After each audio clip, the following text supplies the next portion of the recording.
আপনারা কি মনে করতেছেন এতক্ষণ?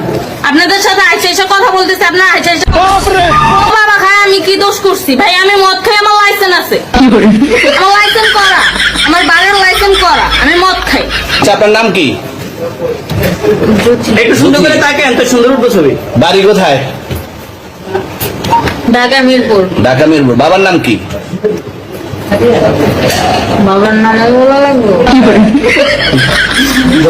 কি না বাবার নাম বলেন? রহমান। রহমান। মায়ের নাম? তোর হাসিতে এই মনটা আমার, তোর ছোঁয়া